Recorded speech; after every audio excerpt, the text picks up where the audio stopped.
नमस्कार, मैं चविष्का अत्री और आप देख रहे हैं हमारा खास कार्यक्रम सचिन की सनक हिमानी की कहानी। जी हां, पिछले कई दिनों से रोहतक हत्याकांड ने पूरे हरियाणा को हिलाकर रख दिया था और इस हत्याकांड पर राजनीतिक बयानबाजी भी हो रही थी।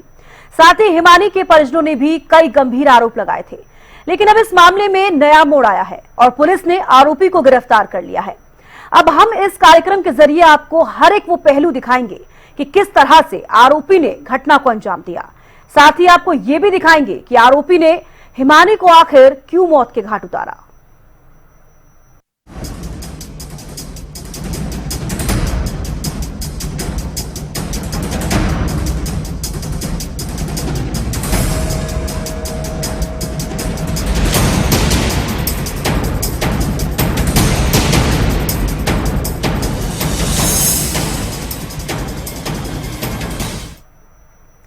हिमानी हत्याकांड की खबर 1 मार्च को तब सामने आई जब सांपला बस स्टैंड के पास झाड़ियों से एक सूटकेस में उसका शव मिला और इसके बाद क्या कुछ घटनाएं घटी। आइए सिलसिलेवार इस घटनाक्रम की पूरी कहानी आपको इस रिपोर्ट के जरिए दिखाते हैं।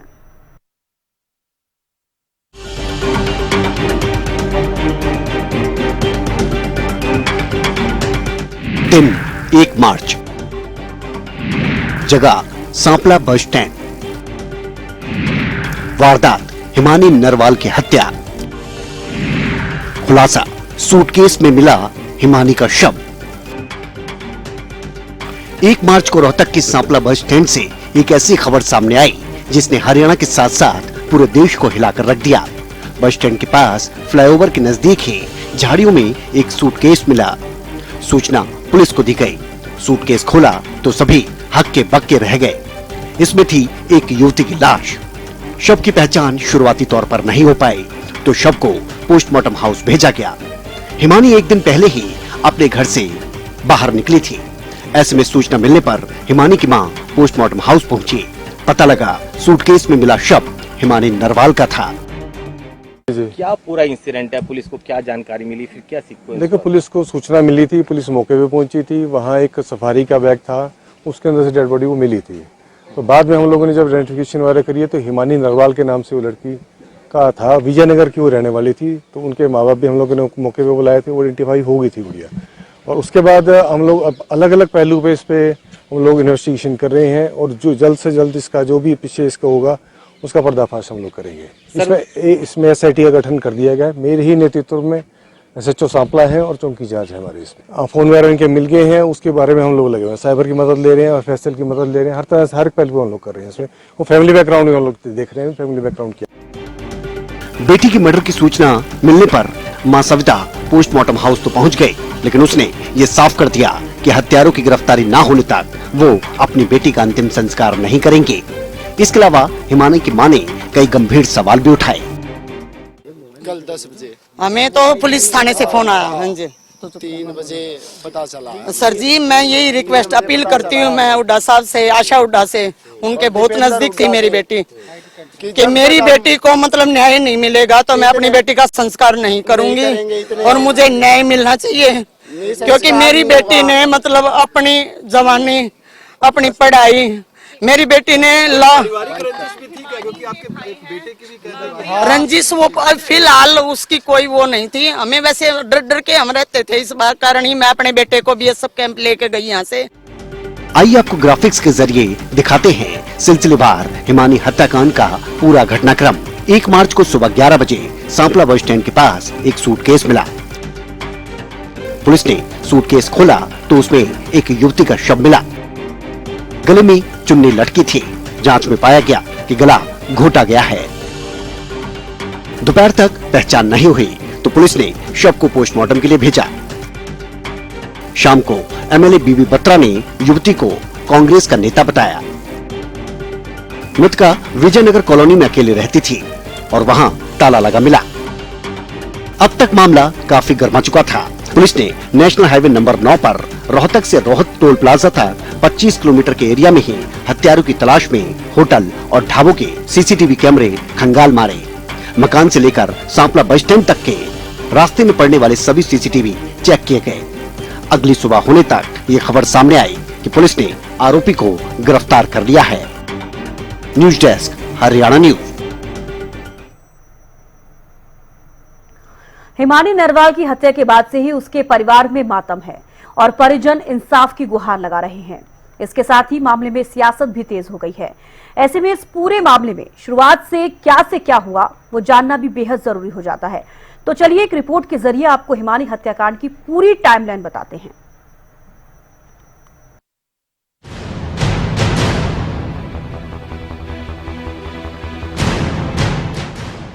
कैसे हुई हिमानी की हत्या?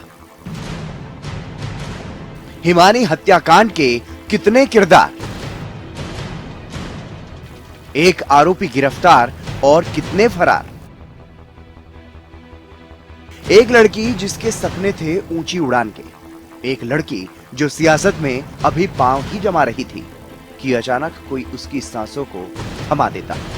जो लड़की सियासत के जरिए लोगों की आवाज बनना चाहती थी, अचानक ही कोई उसका गला घोंटकर उसकी आवाज को हमेशा के लिए बंद कर देता है और उसे मौत के घाट उतार देता है। सियासत में हिमानी का करियर भले ही अभी किसी ओहदे तक ना पहुंच पाया था, लेकिन उसकी हत्या से हरियाणा में सियासी माहौल इतना गर्मा चुका है कि इसकी तपिश अभी तक बरकरार है। और इसके पीछे सबसे बड़ी वजह थी हिमानी का एक सक्रिय कांग्रेस कार्यकर्ता होना।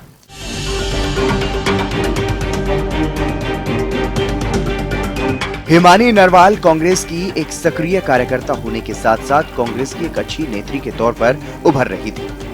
वो सोशल मीडिया पर खुद को रोहतक ग्रामीण में भारतीय युवा कांग्रेस का उपाध्यक्ष बताती थी। साथ ही वो कांग्रेस के कार्यक्रमों और रैलियों में हरियाणा का लोक नृत्य करने के लिए भी काफी मशहूर थी।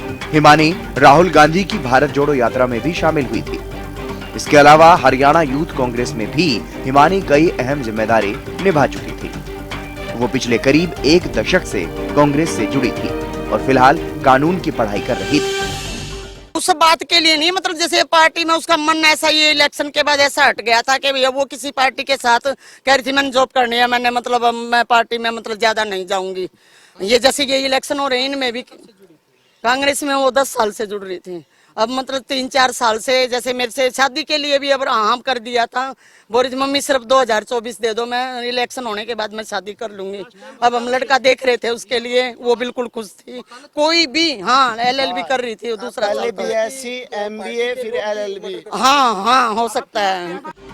अब सवाल ये है कि हिमानी की हत्या कैसे हुई। वैसे तो हिमानी सोनीपत के कथूरा गांव की रहने वाली थी, लेकिन बताया जा रहा है कि वो पिछले 5 महीने से रोहतक में अपने पुश्तैनी घर में अकेली रह रही थी। हिमानी की मां के मुताबिक फरवरी को मैं शाम तक हिमानी के साथ थी। 27 फरवरी की रात को मैं अपने घर चली गई थी और हिमानी घर पर अकेले थी। हिमानी ने 28 फरवरी को दीपेंद्र हुड्डा के किसी कार्यक्रम में जाने की बात कही थी, इसलिए उसने ये कहा था कि वो 28 फरवरी को मुझे फोन नहीं कर पाएगी। 28 फरवरी की रात को जब मैंने उसे फोन किया तो उसका फोन स्विच ऑफ था। मैं यहाँ से 27 तारीख को मतलब घर से गई हूँ मैं 4 बजे। हाँ वो रोहतक में मतलब कभी मैं आ जाया करती, कभी वो हमारे पास चली जाया करती। हाँ जी कॉलोनी में वो यहाँ 28 तारीख को नहीं हुई है, हमारी बात हुई है 27 तारीख रात तक मैं घर पहुंची हूँ 9 बजे 9:30 बजे तक आखिरी 28 दीपेंद्र सिंह का प्रोग्राम था हुड्डा सर का। मेरे को उसने बताया मम्मी मेरे को टाइम नहीं मिलेगा, मैं आपको कॉल खाली होके करूंगी, लेकिन उसने कॉल नहीं की। तो रात को मैंने जब उसके पास फोन किया, आज तो फोन नहीं आया, जब मतलब उसका फोन स्विच ऑफ था। 28 तारीख को हुड्डा साहब के प्रोग्राम में थी। नहीं वो पहुंचने नहीं पाई, उसके मतलब कपड़े वगैरह कुर्ता पजामा उसने तैयार करके। इसके बाद 1 मार्च की सुबह करीब 11 बजे रोहतक के सांपला बस स्टैंड के पास एक सूटकेस में बंद लड़की की लाश मिलती है। राहगीर पुलिस को इसकी जानकारी देते हैं और जब पुलिस मौके पर पहुंचती है तो देखती है कि लड़की के गले में दुपट्टा लिपटा हुआ था और हाथों में मेहंदी लगी हुई थी। अब लाश की हालत देखकर इतना तो जाहिर था कि किसी ने बेरहमी से हत्या करने के बाद शव को सूटकेस में डालकर फेंक दिया था। ये भी सूचना मिली थी, ये सड़क के किनारे हाईवे के किनारे झाड़ियों में एक सूटकेस में डेड बॉडी मिली है। अभी FSL टीम को बुलाया है, मुकदमा दर्ज कर रहे हैं, जांच कर रहे हैं कि इसका मर्डर करके इसकी डेड बॉडी को यहाँ पे फेंका गया है। बाकी जांच कर रहे हैं, मुकदमा दर्ज करके कार्रवाई कर रहे हैं। मामले में पुलिस ने अपनी तफ्तीश को आगे बढ़ाया तो बाद में खुलासा हुआ कि सूटकेस में मिली लाश किसी और की नहीं बल्कि कांग्रेस की कार्यकर्ता हिमानी नरवाल की है। कांग्रेस के विधायक बीबी बत्रा ने हिमानी की पहचान की। इसके बाद से हिमानी के परिजनों को पुलिस ने सूचित किया। अब तक हिमानी की हत्या की खबर पूरे प्रदेश में फैल चुकी थी और मामले में सियासत भी शुरू हो चुकी थी। कांग्रेस नेताओं ने इस हत्याकांड को लेकर कानून व्यवस्था और सरकार पर सवाल उठाए, तो वहीं सरकार ने भी कांग्रेस को कटघरे में खड़ा कर दिया। बड़ी दर्दनाक घटना है। हरियाणा में कानून व्यवस्था बिल्कुल ठप हो चुकी है और जो क्राइम अगेंस्ट वुमेन जो है वो हरियाणा पूरे देश में नंबर 1 है। 2022 की सीआरपी इसकी क्राइम रिकॉर्ड की बात है, सेंट्रल क्राइम रिकॉर्ड की बात है, सेंट्रल क्राइम रिकॉर्ड। और जो ये घटना है इसकी तुरंत जांच होनी चाहिए। कांग्रेस के लोग पहले भी ऐसे करते रहे हैं। आगे बढ़ने के लिए दूसरों को पीछे धकेलना ये कांग्रेस की पुरानी आदत है। पुलिस गहराई से इसकी जांच कर रही है और जो भी सच्चाई निकलेगी उसको उसके अंजाम तक पहुंचाया जाएगा। विपक्ष जल्द आरोपियों की गिरफ्तारी की मांग करने लगा और हिमानी के परिजन भी आरोपियों की गिरफ्तारी होने तक अंतिम संस्कार करने से इनकार कर चुके थे। ऐसे में पुलिस ने मामले में कार्रवाई को तेज किया और 2 मार्च को ही मामले में एसआईटी का गठन कर दिया गया। इसके बाद खबर आई कि पुलिस ने मामले में एक आरोपी को भी गिरफ्तार कर लिया।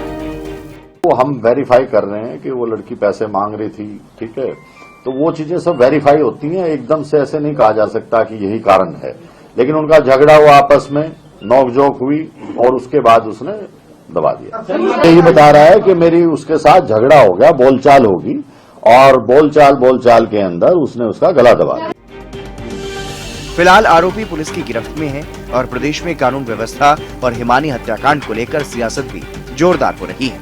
लेकिन इन सब के बीच अगर कोई नहीं है तो वो है हिमानी, जिसे उसके परिवार ने अब हमेशा हमेशा के लिए खो दिया है। Bureau report, Haryana news. Rohtak में हिमानी नरवाल के हत्याकांड का खुलासा हो गया। पुलिस ने इस मामले की पूरी कहानी उजागर कर दी। इस पूरे मामले की छानबीन के लिए कई एसआईटी टीमों का गठन किया गया था।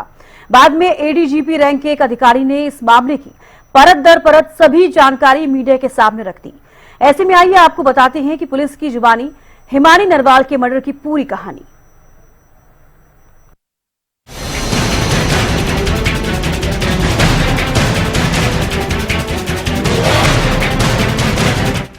हिमानी हत्याकांड का हो गया खुलासा।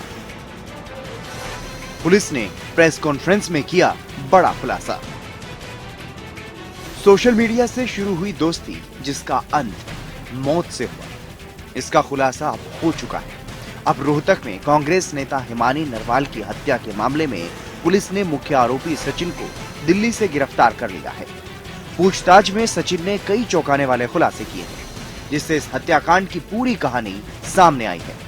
पुलिस के मुताबिक सचिन और हिमानी की दोस्ती फेसबुक के जरिए हुई थी। सचिन अक्सर हिमानी के घर आता जाता रहता था और आरोपी की एक मोबाइल की दुकान। देखिए, मोटिव ये था कि उनका आपस में यारी दोस्ती थी, आना जाना था। करीब 6-8 महीने से 1.5 साल से सोशल मीडिया पे थे और उनकी जो कहानी एक्यूज ने बताई है, जो इंसाफ किया है, उसको हम बार बार वेरीफाई कर रहे हैं। लेकिन इनका झगड़ा हुआ है आपस के अंदर, झगड़ा किस बात पे हुआ वो सब चीजें रिमांड के अंदर आएंगी। नाम क्या था सर इसका? सचिन है, ये जज्जर का रहने वाला है। ये इसकी मोबाइल शॉप है, मोबाइल का काम करता है।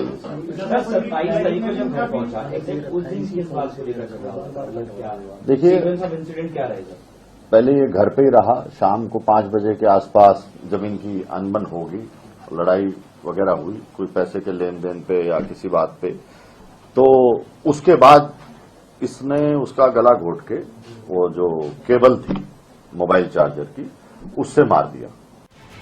पुलिस ने बताया कि 27 फरवरी को आरोपी सचिन रात 9 बजे हिमानी के घर पहुंचा और रात भर वहीं रुका। अगले दिन 28 फरवरी को दिन में दोनों के बीच किसी बात को लेकर झगड़ा हो गया। विवाद इतना बढ़ा कि सचिन ने हिमानी के हाथ चुन्नी से बांध दिए और मोबाइल चार्जर के तार से उसका गला घोंटकर उसकी हत्या कर दी।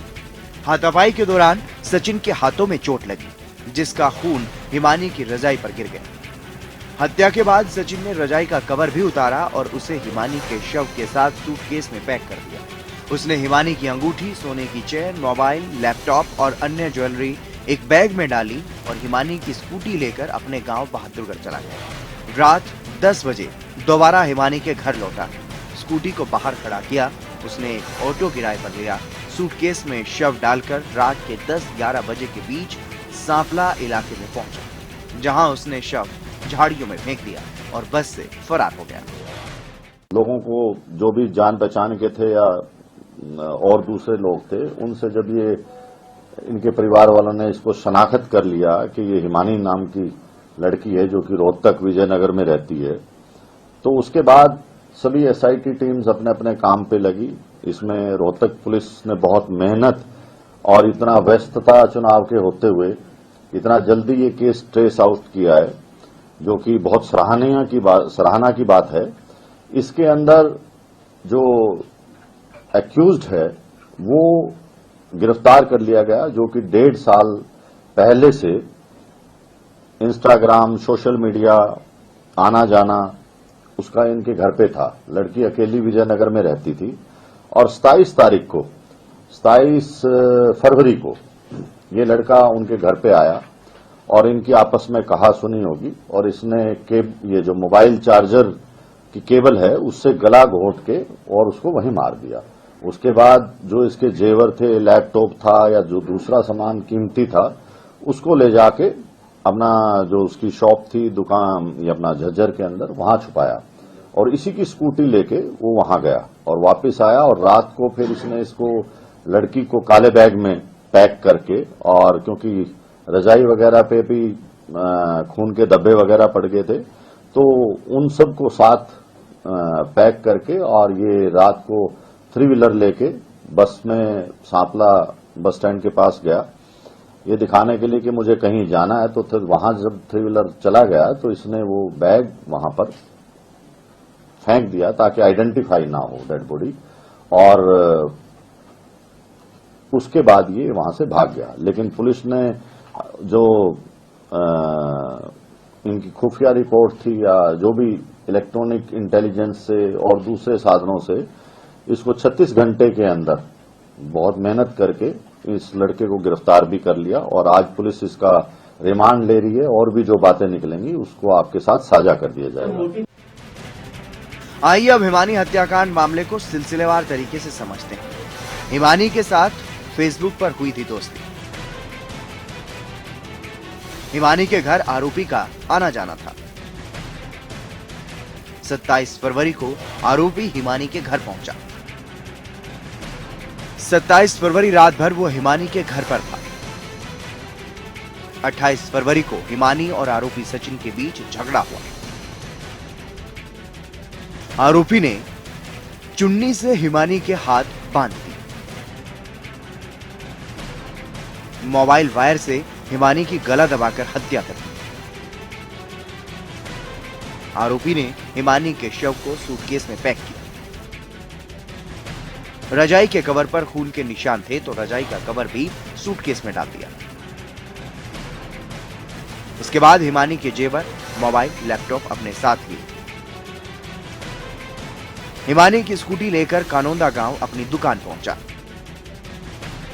शव को ठिकाने लगाने रात को फिर से हिमानी के घर पर पहुंचा।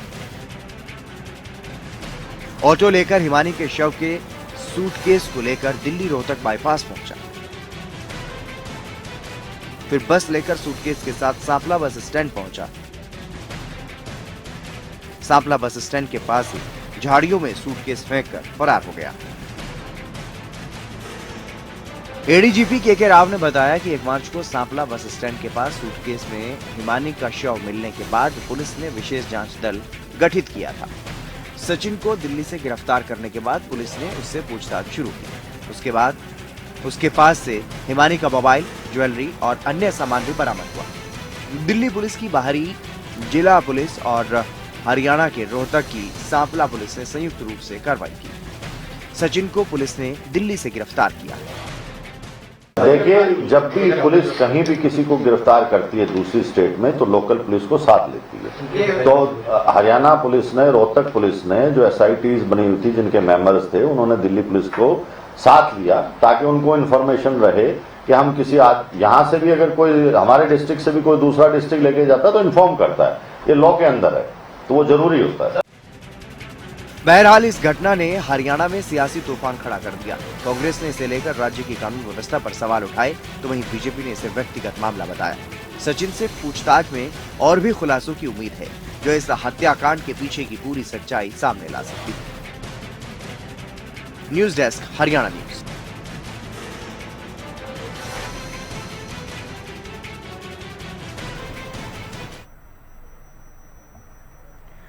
तो देखा आपने कि किस तरह से आरोपी सचिन ने हिमानी नरवाल की हत्या की थी और कैसे इस पूरे घटनाक्रम को अंजाम दिया था। हालांकि कोर्ट ने हत्यारोपी सचिन को 3 दिन की पुलिस रिमांड पर भेजा है। ऐसे में देखना होगा कि पुलिस पूछताछ में और क्या कुछ नया खुलासा होता है। फिलहाल के लिए इस कार्यक्रम में इतना ही। नमस्कार।